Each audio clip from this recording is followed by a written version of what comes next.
The sound of crackling wood, the smell of fresh berries and cinnamon inside this historic cabin dating back to the 1800s. We assume that the cabin is somewhere 1840s, 50s. Dressed in her era-appropriate garments, Beth Rhodes explains how the centuries-old cabin made its way to her property, the Double R Ranch Bed and Breakfast. Several years ago, Beth was an actress at Conner Prairie, an interactive living museum in Noblesville.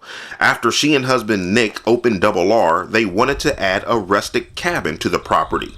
Beth asked an old friend at Conner Prairie where to find one. He said, "Do you want an Indiana cabin?" And I said yes. And he explained that they had taken down a cabin because the roof had rotted and the floor had rotted. The Rhodes bought the logs, then hired a company to erect it. They had the schematic to know which was part of what wall and stacked them up.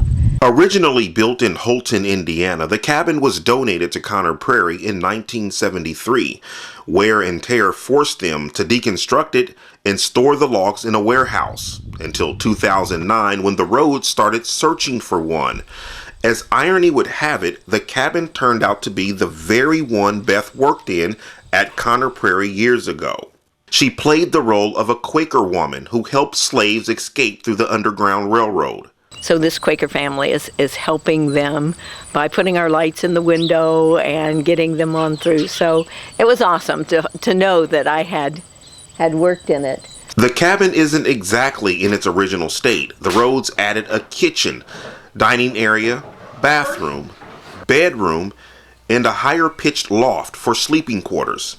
Of course, modern amenities were also necessary for guests. We get a lot of folks from Chicago, Cincinnati, Indianapolis, just wanting to get away from it all. It's taken the Rhodes 15 years to create an oasis right here in Blackford. The cabin's addition was the icing on the cake. It's a journey they've thoroughly enjoyed. We feel like the Lord led us here to be able to give back and made this possible for us. Reporting in Blackford County for Positively Blackford, I'm Lathay Pegues.